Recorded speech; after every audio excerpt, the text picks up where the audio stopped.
Olá, pessoal, saudações.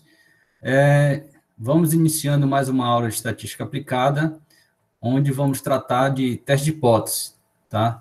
Especificamente, testar a hipótese sobre uma média de uma população quando a variância é conhecida.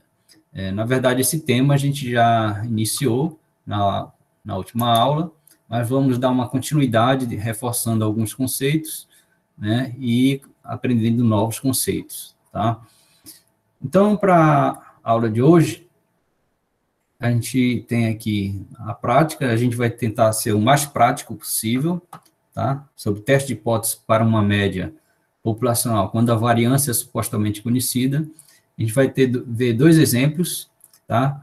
O primeiro exemplo é o que a gente começou na aula passada, sobre o problema das cerâmicas, tá? Vamos ver depois o que é um valor P, o nível descritivo, que é um critério, uma regra de decisão, tá? Para testar a hipótese.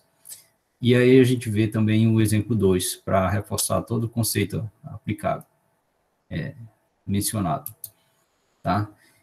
Então, o exemplo da cerâmica, né? O que diz o problema da cerâmica, né? A gente estava preocupado com a resistência média, né, da cerâmica após introduzir um novo material. Então, a resistência média, tradicionalmente, era de 206 quilos, tá? Aí foi introduzido um novo material para a produção das lajotas, né, da lajota de cerâmica, ok?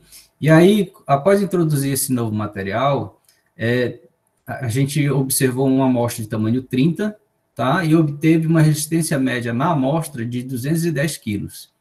Aí a gente pergunta, será que esses 210 quilos é maior do que 206 quilos? Bom, matematicamente sim, né? 210 é maior do que 206. Acontece que a amostra de 30, né, é uma parte da população, e a amostra foi selecionada de maneira aleatória. Então, pode ser que esses 210 quilos, um peso médio de 210 quilos, peso não, resistência, ele tenha ocorrido maior do que 206 somente devido ao acaso, né? Quando, na verdade, a resistência média permanece em 206. Mas pode ser que, a partir de um ponto para mais, tá, a gente considere que a resistência média aumentou realmente, é superior a 206. Né? Então, será que esse 210, ele caiu numa região crítica, que a gente fala, né? A partir do ponto para o qual a gente rejeita a hipótese nula seria que a resistência média é 206 quilos. Caso contrário, é maior. Né? E será que esse 210 vem de uma população onde a resistência média é maior do que 206? Esta é a questão. E a gente pode testar isso ao nível de 5%, por exemplo, tá? O que significa ao nível de 5%? É o nível de significância de 5%, que é a probabilidade de rejeitar H0 quando H0 é verdadeiro, a probabilidade do erro tipo 1, tá? É 5%. Então, fixada a probabilidade, me dê a região crítica, tá? Então, eu vou rever rapidamente aqui uma escrita, né, sobre como proceder o teste ao nível de 5%. Vamos ver aqui.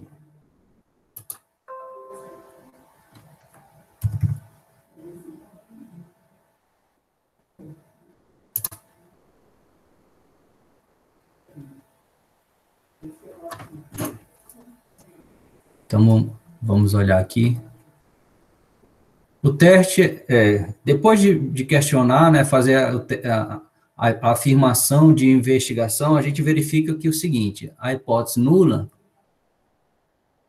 é de que a resistência média é de 206 quilos. E a gente deseja saber, será que aumentou, é maior do que 206?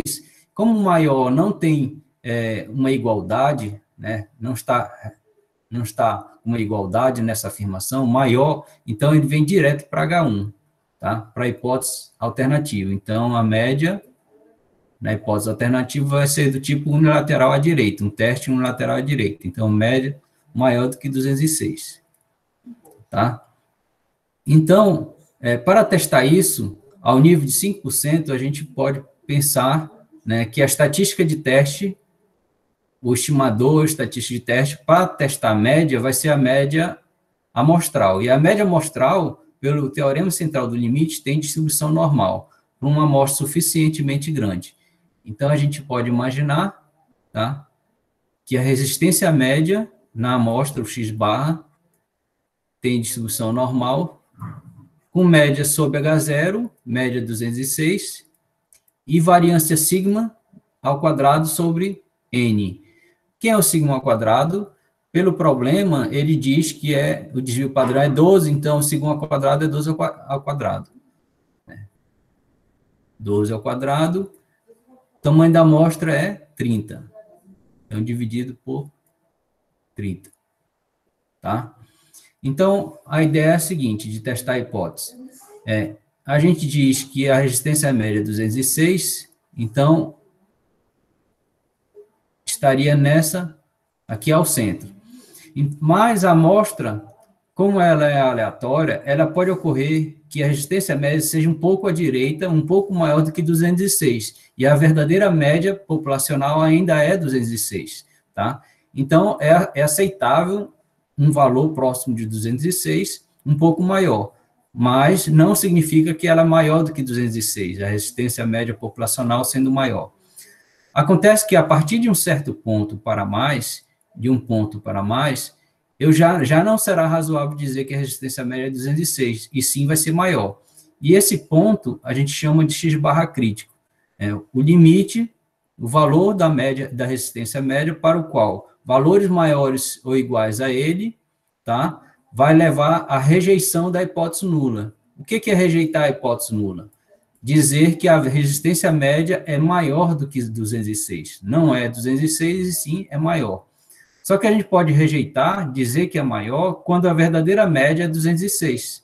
Pode ocorrer esse tipo de erro, é o erro tipo 1. E a probabilidade de cometer esse erro é alfa. A probabilidade do erro tipo 1, que inicialmente a gente está fixando em 5%, então é 0,05.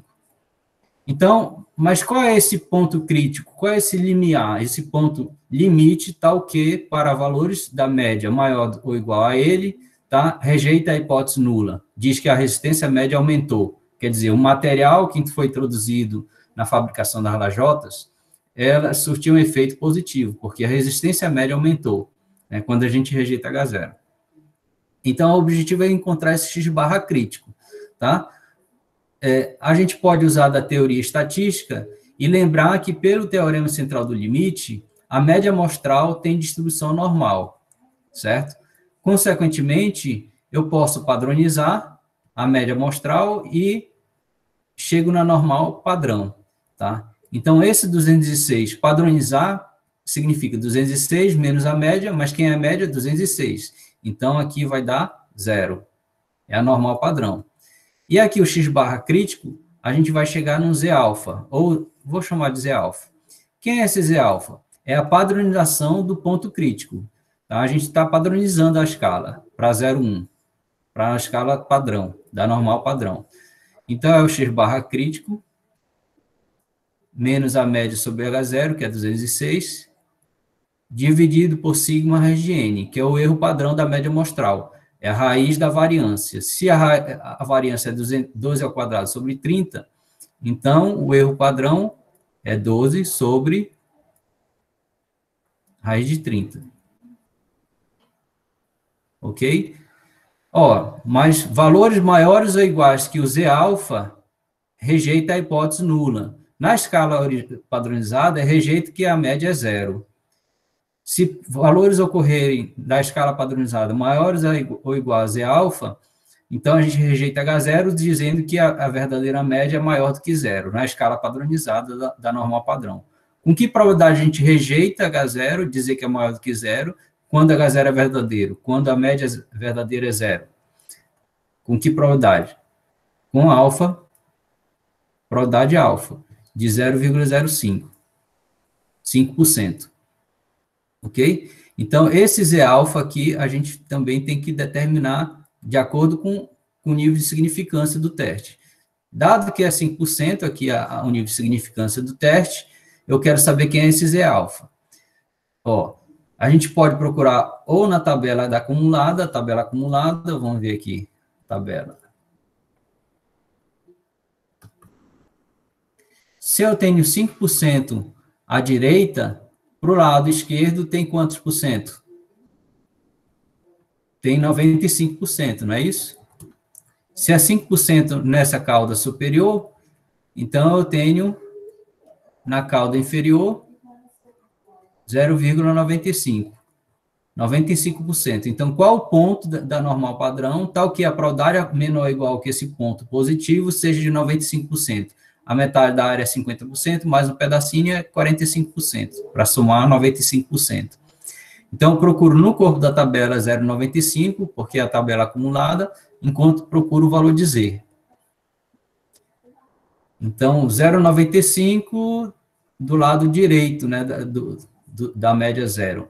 Então, 0,95, 0,9484, 9495 e tem um 9505. Um dos dois, qualquer um dos dois está bem próximo do 0,95. Então, é 1,6, vamos ver, 1,6, 9495 por baixo. 1,6, 4. 1,64. Então, esse Z alfa é 1,64. A gente já até sabia. Por quê? Se 5% está na cauda superior, eu tenho que, pela simetria da normal, eu tenho aqui 5% também, 0,05.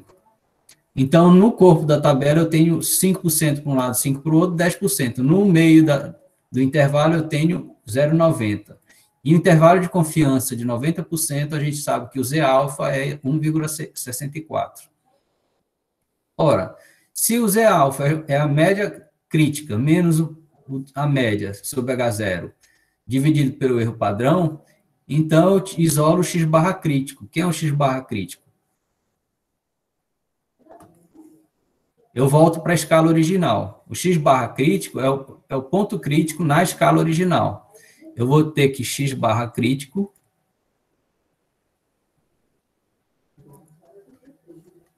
é igual. É o Z alfa que multiplica o sigma raiz de n sobre raiz de n,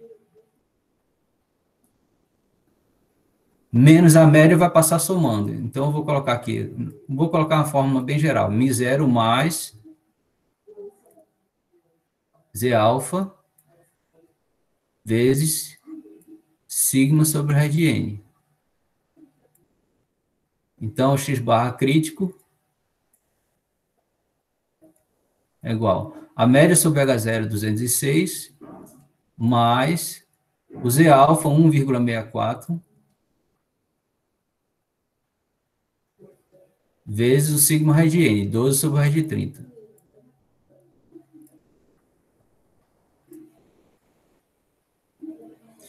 Então, X barra crítico, calculando isso aqui, vamos lá. A gente já fez isso, eu só estou recapitulando. 206 mais 1,64, que multiplica 12, que divide raiz de 30. 209,6.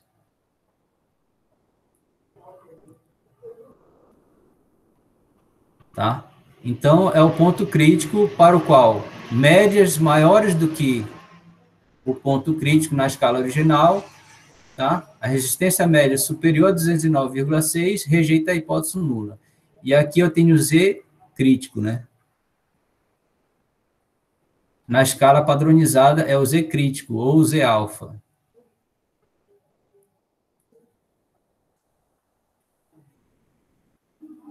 Tá? Então, qual é a conclusão?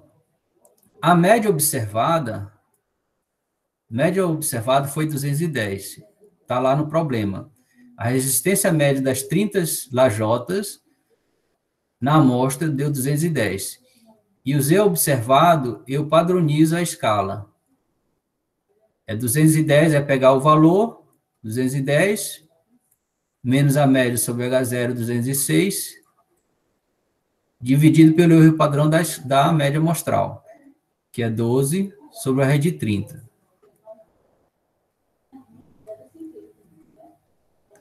Então, isso é igual Eu posso comparar a conclusão tanto na escala original quanto na escala padronizada da normal padrão. Então, padronizando a média, resistência média observada na amostra é 210 menos 206 dividido por 12,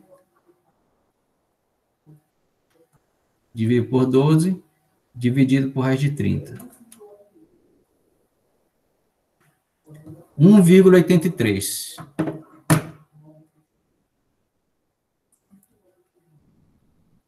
Ok? Então, eu tenho a média na escala original e a média observada na escala padronizada. E como concluir se rejeita a hipótese nula ou não rejeita a hipótese nula? Bom, aqui eu tenho x barra crítico, que é 209,6. A média observada na escala original é 210, está à direita da média crítica, né? O 209,6 é esse ponto aqui.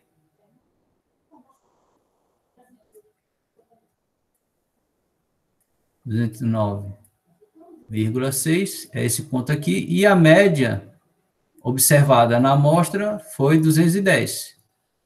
Então, a região crítica, por definição, é a região pela qual os valores pertencentes a ela, essa região, rejeita a hipótese nula. Como 210 é a média observada está na região crítica, então rejeita a hipótese nula. Rejeita a hipótese nula. Logo, a resistência média populacional é maior do que 206. Os dados evidenciam que a resistência média das lajotas aumentaram para 206, ou seja, o uso do novo material na fabricação das lajotas melhorou a resistência média das lajotas. Então, o material ele surtiu um bom efeito, né? Um efeito positivo. E na escala padronizada? A escala padronizada, eu tenho que o Z observado é 1,83. O Z alfa, o Z crítico, é 1,64. Então, esse aqui é 1,64. E o Z observado é 1,83. É um ponto padronizado. Esse X barra observado está aqui, e aqui estará o Z observado.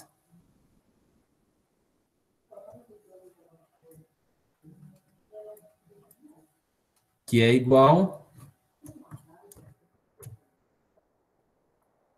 a 1,83. Tá? 1,83. Então, como 1,83 pertence à região crítica padronizada, então rejeita a hipótese nula, ou seja, a resistência média aumentou, é maior do que 206, ok? Então, esta é a ideia, tá? E a gente conclui o teste. Então, realmente, um material novo, ele melhorou a resistência, a qualidade das lajotas, tá? Isso ao nível de 5%. E se o fabricante decide ser mais rigoroso, no sentido de só admitir cometer o erro tipo 1, com probabilidade igual a 0,5%, qual é a sua conclusão? Ela é a mesma quando o nível de significância é menos rigoroso e igual a 5%? Ou seja, de quando a hipótese H0 é mais facilmente rejeitada, mesmo quando ela é verdadeira, né? Porque 5% é a probabilidade de rejeitar, né? Mesmo quando ela é verdadeira, tá? Então, é uma probabilidade maior de rejeitar. Quando a gente passa para 0,5%, 0,5%, a gente tem uma probabilidade de rejeitar, mesmo que H0 seja verdadeiro, uma probabilidade menor de rejeitar, tá certo? Então, a gente já imagina que a região crítica ela vai diminuir, né? Diminuir um pouco, vai ficar um pouco à direita, tá? Então, o que vai acontecer quando a gente tem uma região crítica com uma probabilidade de erro tipo 1 igual a 0,5%? Então, o que vai... Vamos observar o que acontece. Eu vou pegar aqui a mesma ideia do teste anterior. Em média, a gente está supondo que a resistência das lajotas é 206. Mas a partir de que ponto à direita, tá? Um X barra crítico, eu vou ainda aceitar que a verdadeira média é 206. Porque desse ponto para maior, eu rejeito a hipótese que a verdadeira média é 206. Pode ocorrer um pouco maior, mas é devido ao acaso, tá? Na população, a verdadeira média é 206, mas a partir de um ponto para mais, eu rejeito essa hipótese de que é igual a 206, e sim vou dizer que é maior, tá? E a probabilidade de rejeitar que é 206, dado que é 206, é 0,005%, né? Meio por cento. Então, é 0,005, né? Vamos lá, 1, 2. Duas casas decimais à direita fica 0,5%. Ok. Então, esse é o novo alfa da gente, a nova probabilidade de erro tipo 1. Probabilidade de rejeitar H0 quando H0 é verdadeiro. Esse ponto crítico está na escala original. A ideia agora é a gente buscar o valor na escala padronizada, na escala da normal padrão. Tá? Então, quando padronizam, vem para a média 0, e aqui vem para o Z alfa. Tá? Aí a hipótese na escala padronizada fica assim, a média é 0, caso contrário é maior do que 0. A partir de que ponto dizer alfa para mais, eu vou rejeitar a hipótese que a verdadeira média é 0, e sim dizer que é maior do que 0. Com que probabilidade eu vou dizer que é maior do que 0, quando realmente, na verdade, é 0?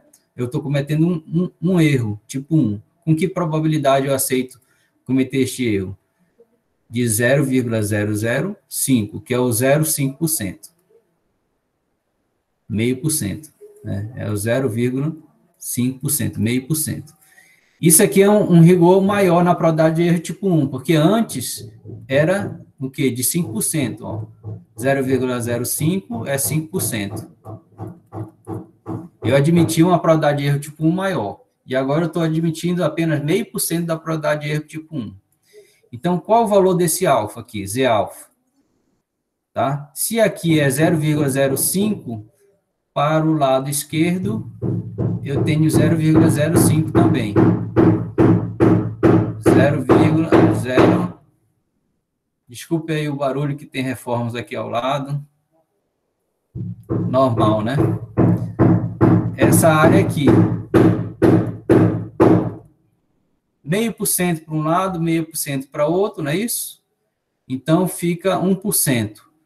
Consequentemente, tem 99% no intervalo entre menos E alfa e Z alfa, não é isso? 99%. Então, quanto vale esse Z alfa? Diga aí, pessoal. Se tem 0,5% para o lado direito e 0,5% para o esquerdo, dá 1%. No meio vai ficar 99%. Então, quanto vale o quantio da normal padrão? Quanto, pessoal? 2,57. Valeu, Ezequias. Já é aqueles números conhecidos da gente. 90% no centro é 1,64. Aumentou para 95, aumenta para 1,95, 96, né? E para 99% é 2,57, tá? Se a gente quiser não lembrar, tem que olhar na tabela. Se aqui é 5%, 0,5% para a direita, então, desse ponto para a esquerda, tem 99,5%, né? Então, é 0,995, né? Que é 5, 5, 10, vai 1, aí com mais 9, 10, vai 1,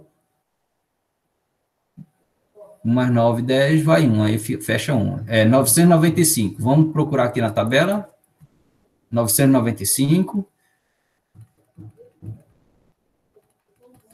ó aqui, 99,4, 99,27, 99,45, 46, 48, 49, ó. Aqui, 99,49. Então, vamos ver aqui.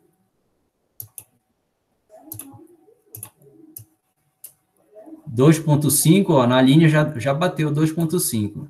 E nessa coluna, 2,5, e nessa coluna, 7, 2,57.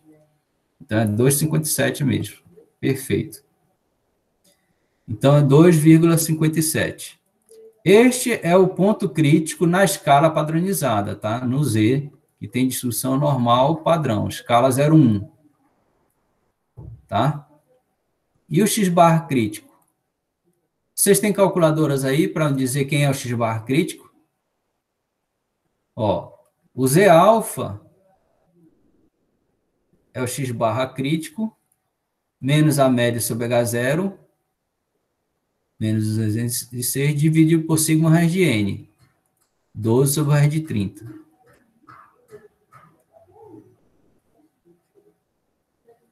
Então, x-barra crítico é como se fosse um intervalo de confiança só unilateral à direita.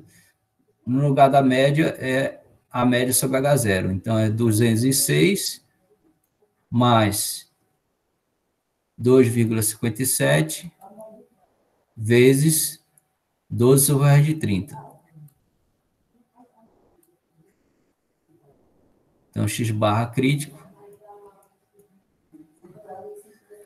Calculando isso, 206 mais 2,57 vezes 12 dividido por raiz de 30. Então, é 211,6. 211,6.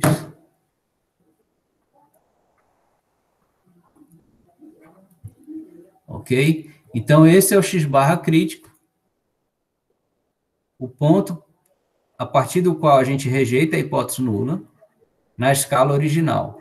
Na escala padronizada, é 2,57. Ó, a média observada continua sendo 210, certo? Aqui, ó, vai ser 211,6. Novo ponto crítico, o x-barra crítica é 211,6. A média observada continua sendo 210, não mudou a amostra. E aí ele está nessa região aqui, ó, o 210. O x-barra observado igual 210. E o z observado continua, esse x-barra observado, padronizou, chega aqui como sendo z observado. Quanto é o z observado? A gente já calculou, 1,83.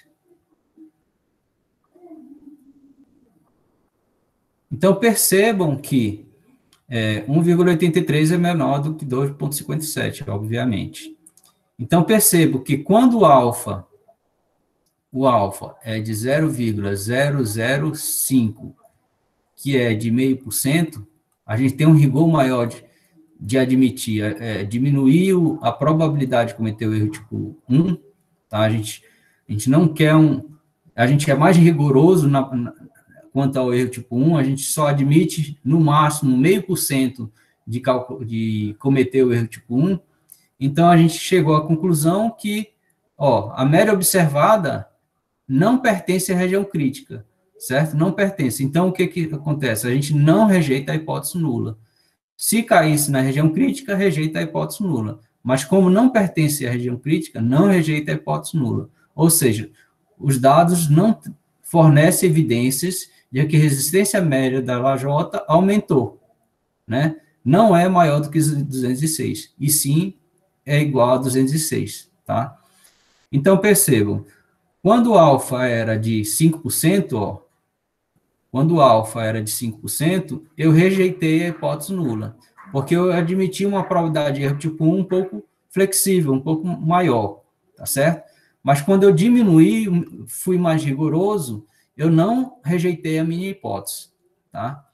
Aí pergunta-se, professor, qual das duas decisões estão corretas? Aí, todas as duas estão corretas, no sentido de que você é quem deve especificar o rigor, tá, em cometer o erro tipo 1. Se no seu problema é muito perigoso você cometer o erro tipo 1, de rejeitar a hipótese nula quando ela é verdadeira, então você trabalha com um alfa pequeno, né, de 0,5%, por exemplo. Mas se não houver tanto problema em cometer o erro tipo 1, aí você trabalha com alfa, por exemplo, de 5%, tá? Então, depende do rigor realmente que você precisa para resolver o seu problema, né? Depende do problema que você tem, aí você admite um rigor maior ou menor para o nível de significância, a probabilidade de cometer erro tipo 1, de rejeitar a hipótese nula quando ela é verdadeira, tá certo? Percebam que a área, né, aqui de 5% leva um intervalo um pouco maior, um pouco mais à esquerda, né? Seria o seguinte, ó. O que eu quero dizer? Vamos pensar só na escala padronizada. Na escala padronizada. A média é igual a zero contra a alternativa de ser maior. Então, Z alfa para 5%, 0,05,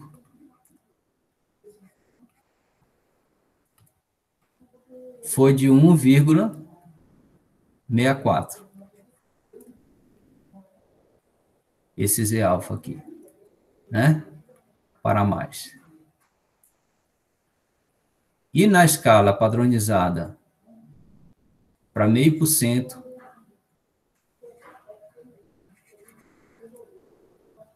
o Z alfa 1,64, 0,5%,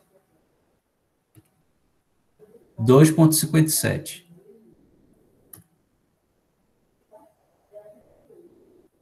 Aqui é 1,64, aí o 2,57 vai ser um valor, digamos, mais para cá. Um Z alfa de 0,5%, 0,005, 0,5%. O Z alfa foi 2,57.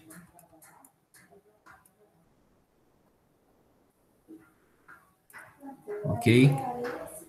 Então, valor maior, tá? Então, quando a gente é mais rigoroso, essa área aqui diminui, tá? Diminui, né? Aqui é 5%, obviamente, porque a probabilidade é a área sobre a curva da normal. Então, essa área aqui é de 50%, essa área. Para 0,5%, a área diminui, obviamente. Então, de 5% para 0,5%, obviamente, diminuiu a área, que corresponde à área. É uma probabilidade que corresponde diretamente à área. E o ponto da normal padrão era 1,64, aumentou para 2,57. Aí, professor, então, dependendo do alfa, aí pode mudar, né, a nossa conclusão. Geralmente é quando a gente rejeita uma hipótese para um nível de significância alto, quando a gente diminui o nível de significância, pode ser que a gente passe a não rejeitar, né? Porque, por exemplo, no problema da cerâmica, a gente tinha que era 1,8, né? 1,8 aqui. Deixa eu ver.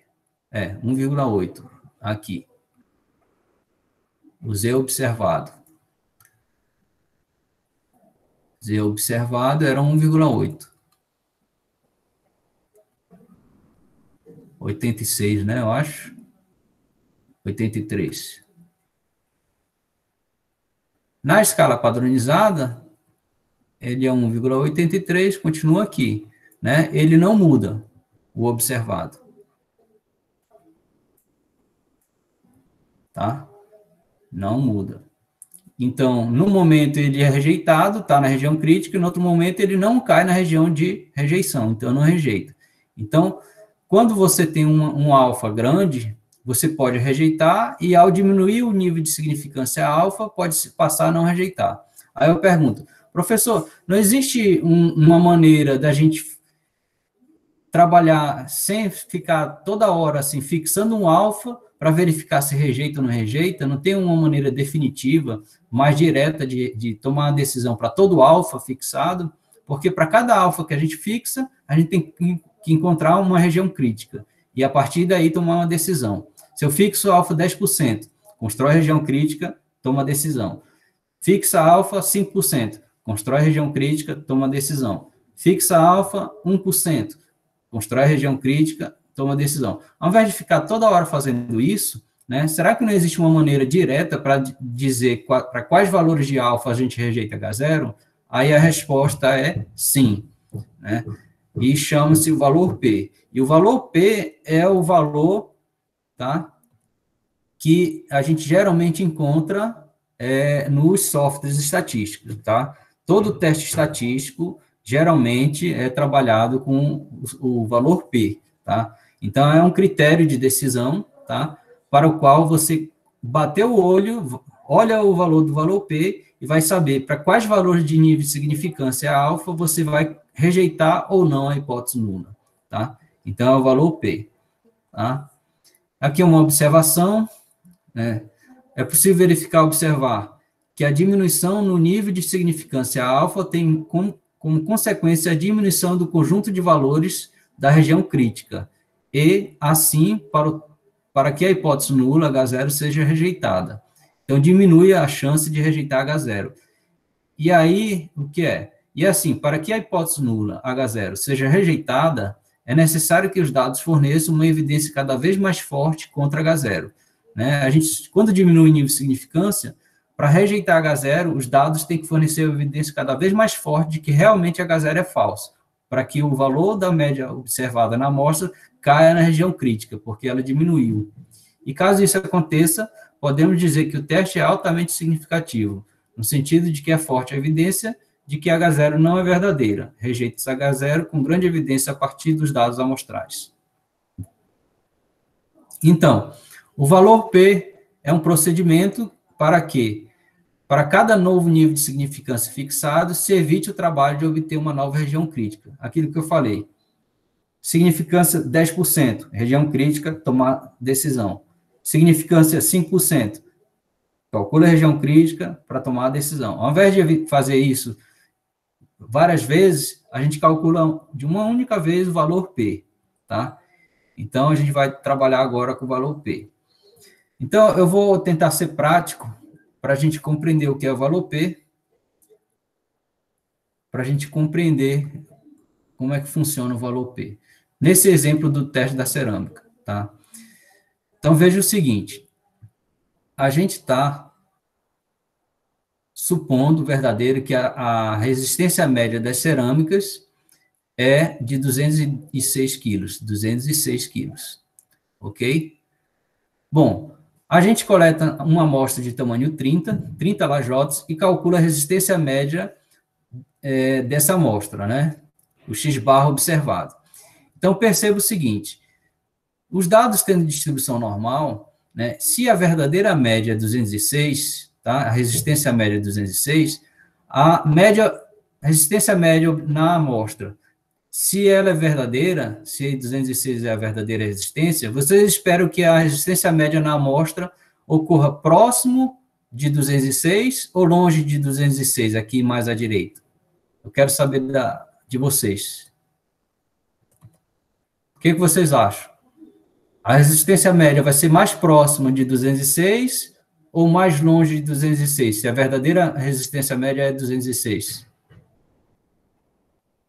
O que é mais provável? Próximo ou longe?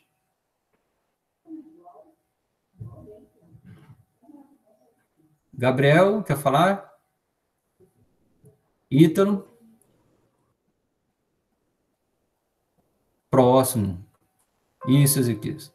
Muito bem. Se a verdadeira média é 206, eu espero um valor próximo, tá? Pode ser um pouco maior do que 206, mas, sendo a verdadeira média 206, isso ocorre devido ao acaso, tá? Porque a amostra é aleatória. Pode ser um pouco maior devido ao acaso, tá? Porque a amostra é aleatória. Então, se a verdadeira média é 206, eu espero um x-bar observado, uma resistência média na amostra, próximo de 206, com grande probabilidade.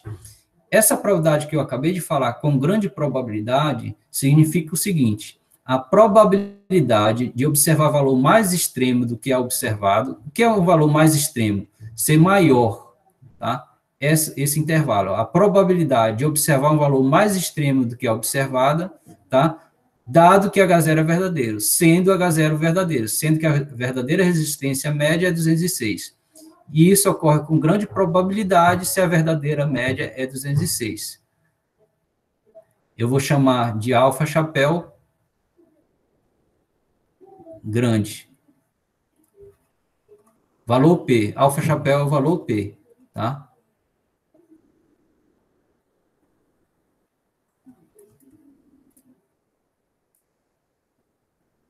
E o valor P é uma probabilidade. Que probabilidade é?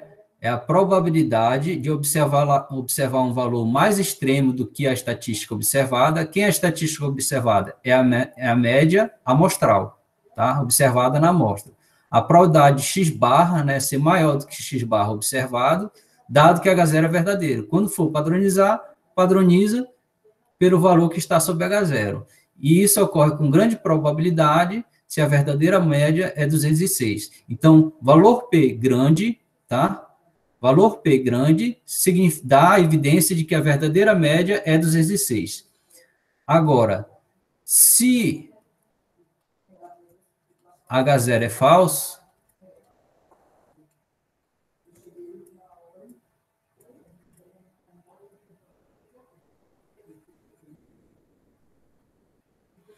o que eu espero que aconteça? Aí eu pergunto para vocês, a verdadeira média, assim, se a verdadeira média não é 206, mas sim é maior, vocês esperam que a média observada seja próxima de 206 ou distante aqui à direita do 206? Se a verdadeira média, a resistência média, é maior do que 206. A média observada na amostra, vocês esperam próximo de 206 ou longe de 206? Bem mais à direita. Diga aí vocês. Distante. Muito bem. Tá? Então, x barra observado, se H0 não é verdadeiro, eu espero uma média observada na amostra bem distante. E a probabilidade da média amostral ser superior, bem mais distante, mais extrema do que a observada, o mais distante é do ponto observado para mais, no teste lateral à direita. E a probabilidade de x barra, a média amostral, que é a estatística de teste, ser maior do que essa observada, vai ser essa areazinha aqui, tá? Esse alfa chapéu, eu chamo de alfa chapéu, o valor P, vai ser grande ou pequeno? Escreva aí para mim, valor P, grande ou pequeno?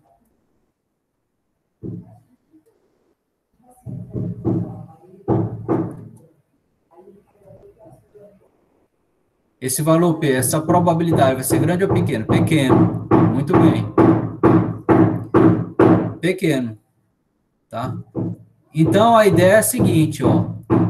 Sendo valor P grande, tá? A probabilidade da estatística de teste assumir valores mais extremos do que observado, tá? Sendo que H0 é verdadeiro, quando eu falo sendo H0 verdadeiro, tá? É para poder padronizar e calcular a probabilidade, tá certo? Mas, assim, quando realmente, de fato, a verdadeira média é 206, tá? A gente tem uma probabilidade de valor mais extremo da que observada grande, o valor P vai ser grande. Então, dá mais evidência de que H0 é verdadeiro. Agora, se o valor P é pequeno, significa que a estatística de teste observada ocorreu bem distante de 206. A esse valor P pequeno, ou a estatística observada ocorreu devido ao acaso, mas de maneira rara, né, porque existe pouca probabilidade de valor extremo, né? Se H0 é verdadeiro, evento extremo ocorre com probabilidade pequena, tá? Mas é mais evidente de que a verdadeira média seja maior do que 206, se a estatística de teste ocorreu muito distante. Quando a estatística de teste ocorre na amostra muito distante da verdadeira média aqui, supostamente verdadeira, então é mais evidente que a verdadeira média não seja 206, e sim seja maior do que 206.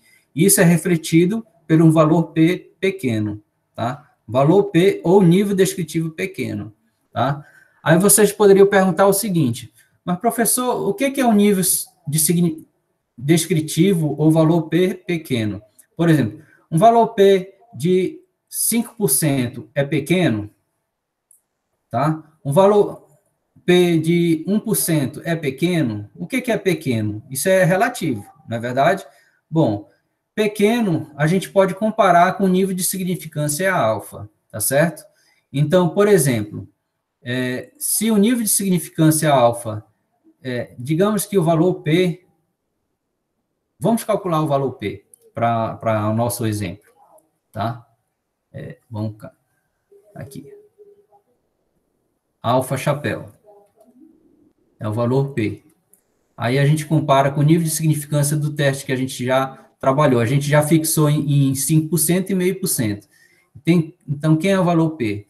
É a probabilidade da estatística de teste ser mais extremo do que a estatística observada. Mais extremo, como o teste é unilateral à direita, então é maior. Unilateral à direita é ser maior do que um ponto, do que o x-bar observado. Dado que H0 é verdadeiro, tá? Por que eu tenho que dizer que H0 é verdadeiro?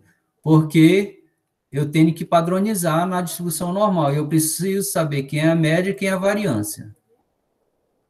Por isso que eu suponho que H0 é verdadeiro, para poder... E é a hipótese que a gente está testando também. Desde o início tem que fixar que são as hipóteses. Bom, mas pelo teorema central do limite, x barra tem distribuição normal, e aí eu posso padronizar. Então, para normal padrão, é um x barra. O x barra observado, quando eu padronizo, eu vou ter o z observado. A estatística de teste na escala é original. Original transformando para a padronizada. Tá? Quem é esse z observado?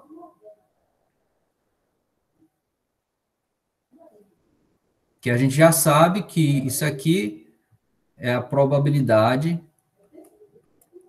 ó, x barra é a probabilidade x barra. Quem é o x barra observado? Foi 210 quilos. Dado que a média é 206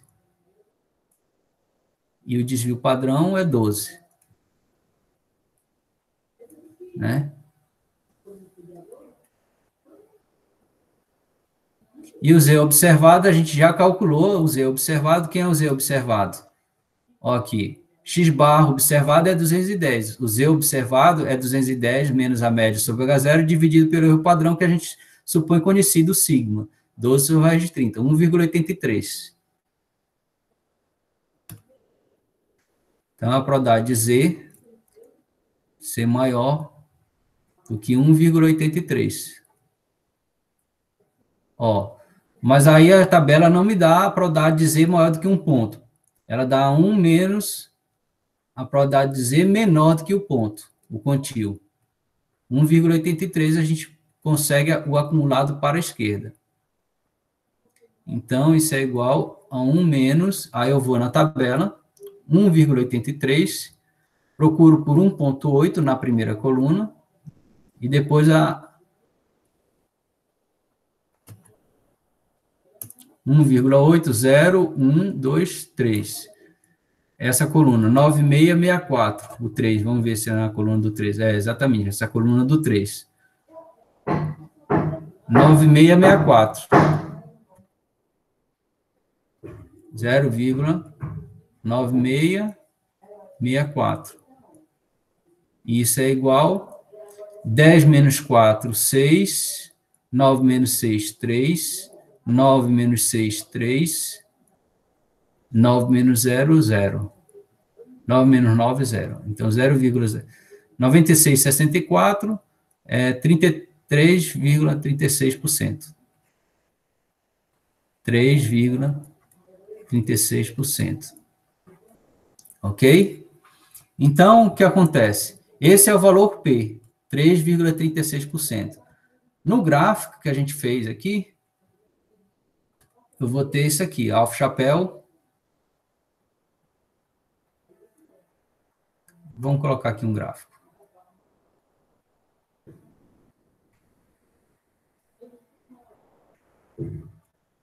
na escala padronizada, vamos colocar na escala padronizada. Média 0. E o alfa chapéu, o valor P, é 3,36. Vamos supor que seja bem aqui, assim. O alfa chapéu é a probabilidade, viu? Agora não é um ponto crítico. É um ponto crítico, mas na escala de probabilidade, né? Na escala do intervalo 0,1. Então, alfa chapéu é o valor P.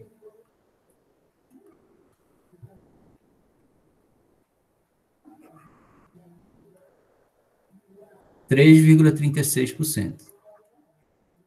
Então, se a gente tiver em mente que valor P pequeno, né? Aqui, valor P pequeno, dá mais evidência de que a verdadeira média não é 206 e sim, na verdade, é maior. Então, quanto mais pequeno for o valor P, mais é forte a evidência de que a verdadeira média é maior do que 206. Ó, mas o que é um valor P pequeno? Vai depender do nível de significância que você fixar. Se você fixa um nível de significância de 5%, então o que acontece? Uma área de 5% vai englobar aqui pela parte do lado direito ou pela parte do lado esquerdo dos 5%, dos 3,36%? Direita ou esquerda aqui, a área do nível de significância? Vai cobrir o quê? Uma área pela direita, aqui direita, do lado direito, ou uma área pelo lado esquerdo? Diga aí para mim, direito ou esquerdo? Ezequias, Ítalo. Pelo direito ou pelo esquerdo? Tem que ser uma área aqui pelo lado esquerdo, né? Porque vai pegar 3,36% mais um pedacinho aqui para completar 5%. Então, um alfa de 5%,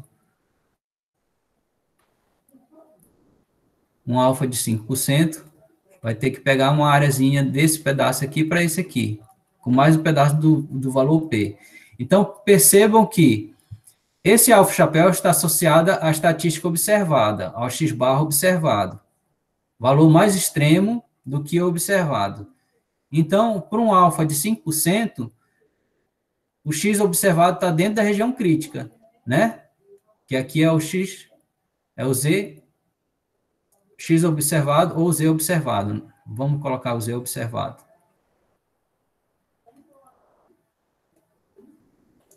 Então, na verdade, para um alfa maior do que alfa chapéu, rejeita a hipótese nula. Por quê? Porque a estatística de teste vai estar dentro da região crítica. Por outro lado, o 3,36% é maior do que um outro valor de alfa de 0,5%. Um alfa de 0,5% estaria aqui. Seria somente esse pedacinho aqui, ó. Aqui, pela direita. E esse nível de significância é menor do que o valor P. Ó, se o nível de significância é menor do que o valor P, porque 0,5% é menor do que o valor P de 3,36%. Então, significa que o valor P não é suficientemente pequeno, porque 3,36% é maior do que 0,5%. Então, valor P, tá? Não sendo maior do que o nível de significância, então não rejeita a hipótese nula, porque aqui estaria o outro Z, né? Aqui um outro Z alfa. E aqui um outro Z alfa. Então, qual é o critério de decisão para rejeitar ou não uma hipótese usando o valor P? Valor P, quanto menor for o valor P, mais evidência a gente tem para rejeitar a hipótese nula. Isso aqui a gente já viu por esse gráfico. Quanto menor, mais distante for a estatística de teste, menor vai ser o valor P, porque a probabilidade de observar valores mais extremos do que a que é observada na amostra vai ser pequena. Então, probabilidade pequena do valor P rejeita a hipótese nula. Mas o que é um valor P pequeno? Tá? Vai depender, né? Se o valor P aqui é 3,36%, que a gente calculou na nossa amostra, tá? Será que isso é muito pequeno? Ó, comparado com o nível de 5%, ele é pequeno, ele é menor do que 5%. Então, rejeita a hipótese nula. que foi o que a gente já tinha encontrado no nosso exercício manual, digamos assim, passo a passo, tá? Por outro lado, o nível de significância de 0,5% significa que 3,36 não é tão pequeno assim comparado a 0,5%. Então, não rejeita a hipótese nula, tá? Então, resumindo, a gente só rejeita a hipótese nula para valor P muito pequeno. O que é muito pequeno? É que ele seja menor do que alfa, tá? Então, rejeita a hipótese nula.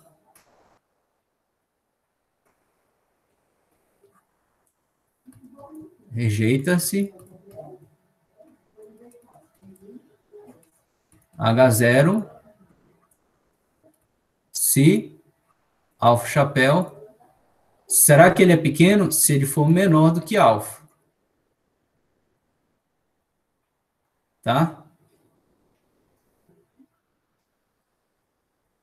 Ou seja, invertendo isso aqui para todo alfa, se alfa chapéu é menor do que alfa, então alfa maior do que alfa chapéu. Para todo alfa maior do que alfa chapéu. Tá? Então, a gente pode, já uma vez calculada o alfa chapéu, que foi 3,36%, a gente rejeita para todo alfa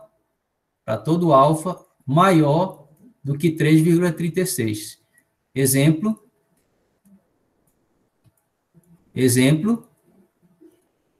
5% a gente rejeita. 5% maior do que 3,36%. Isso é verdade, né? 5% é maior do que todo alfa maior do que alfa chapéu, então rejeita H0. Rejeita H0. Ora, mais 0,5% rejeita H0.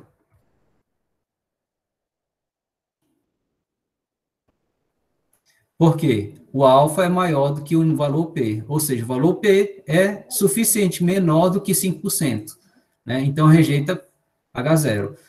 A grande questão é, será que o valor P é pequeno? Ele é pequeno a partir de que ponto? A partir de qualquer alfa que seja maior do que o valor P. O valor P é menor do que 5%, então ele é suficientemente pequeno. Por outro lado, 0,5% não o valor P não é menor do que 0,5%, então não rejeita a hipótese nula, só rejeita para alfa maior do que 3,36%.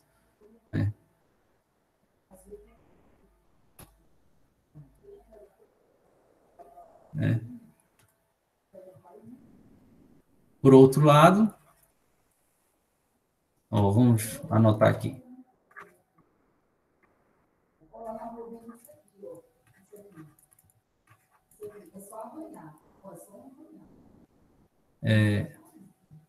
Alfa de 0,5%.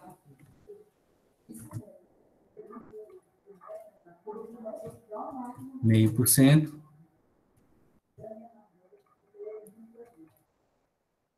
Meio por cento. Não é maior do que 3,36%.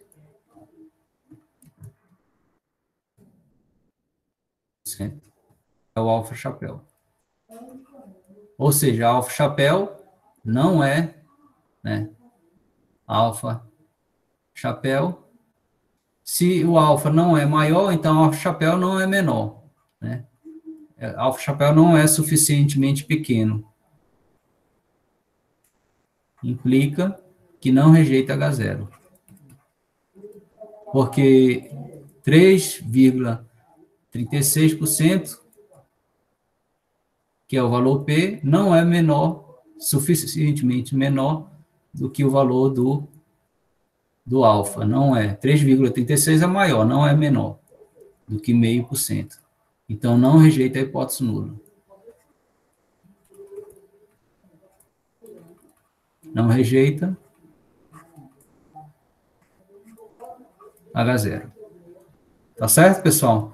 Então, essa é a ideia. Aqui tem os slides falando o que a gente viu aqui na prática, digamos assim, tá? E aí eu vou deixar os slides disponíveis para vocês lerem e tentar compreender com mais detalhes, tá? Aconselho a ler o livro também do Bussabi e Moretin, tá certo? Então, ó, aqui um resumo. O valor pequeno do valor P favorece a conclusão pela rejeição de H0, pois dificilmente valores mais extremos do que a estatística de teste observado, o x-bar observado, acontecem, né, se H0 é verdadeiro.